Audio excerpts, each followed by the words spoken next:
Hello, good morning. आज आमची good morning झाली टोमॅटोपासनं आणि आम्ही बनवत होतो गुलाबजामुन. प्रतीक मला गोल करून देत होते आणि मी तिकडे तळत होती. परवाच्या दिवशीला आम्ही गुलाबजाम बनवले होते. ते प्रतीकला खूप जास्त आवडले आणि प्रतीक ऑफिसला घेऊन गेले होते, तर ऑफिसला लोकांना पण खूप जास्त आवडले.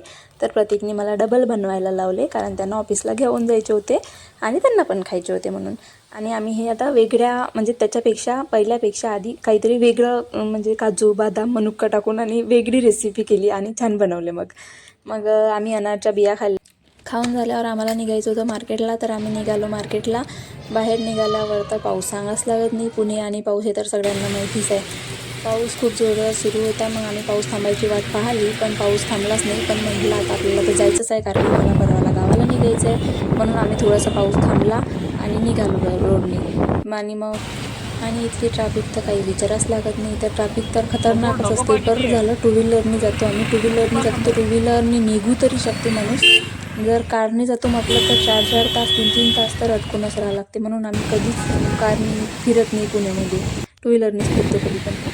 आणि बघा हिरवळ. आपल्याला वाटते की आपल्या खेडे भागातच हिरवळ दिसत असेल, पण असं नाही आहे. हिरवळ इथे पण खूप छान आहे. आणि आमच्या एरियामध्ये खूप छान एक मोठा गणपती आहे. गणपती पाहायला खूप लांबून लोक येतात.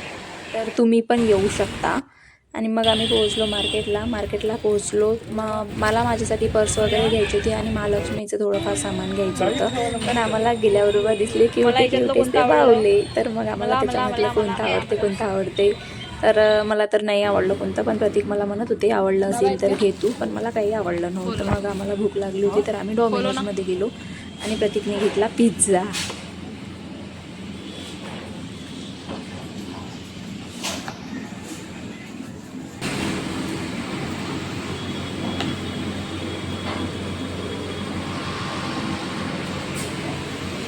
माझा पण खोला ना. ओके.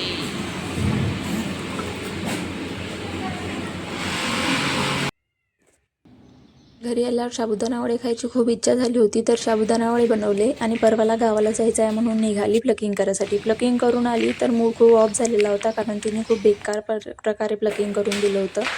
आणि मी लाईट गेली असल्यामुळे लिफ्टनी नाही उतरू शकली, तर मला 11व्या फ्लोअरवरनं ग्राउंड फ्लोअरला पायी उतरावं लागलं. पायी उतरणं किती मुश्किल असते हे सगळ्यांना माहितीच आहे. पायऱ्या उतरण्यापेक्षा चढणं जास्तच असते. तर लाईट नसल्यामुळे लिफ्ट बंद होती आणि मला पायी उतरावं लागलं. बॅड लक. तर प्रतीक आले ऑफिसवरनं आणि प्रतीक ऑफिसवरनं आल्यावर आम्ही परत बाहेर जाणार होतो, कारण उद्या हरतालिका आहे आणि हरतालिकेचा उपास असल्यामुळे आम्हाला फ्रूट्स आणायचे होते. तर आम्ही फ्रूट्स आणायसाठी बाहेर निघतोच म्हटलं तर ग्राउंडला आलो आणि आल्याबरोबर आम्हाला परत पाऊस दिसला.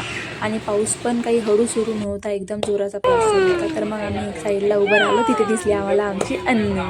मग आमच्या अन्नूसोबत गप्पा गोष्टी केल्या छानपैकी, मस्त तिथे डान्स वगैरे केला आणि निघालो. तर ट्रॅफिक तर विचाराच लागत नाही, कारण तुम्हाला माहितीच आहे पुण्याची ट्रॅफिक किती असते तरी. आणि मी खूप दिवसाची प्रतीकला म्हणत होती की मला टेडी पाहिजे. तर आम्हाला रोडनी टेडी दिसलेच होते. तर प्रतीक तिथे गेले आणि मला विचारलं तुला कोणता पाहिजे याच्यामधला सांग. मी म्हटलं मला इथला नाही पाहिजे, मला खूप मोठावाला आणि रेड पाहिजे. तर तरी पण प्रतीक तिथे जाऊन बघून राहिले होते, पण आम्ही इथला नाही घेतला. आम्ही ऑनलाईन ऑर्डर केला आणि तो आल्यावर मी तुम्हाला दाखवलंच.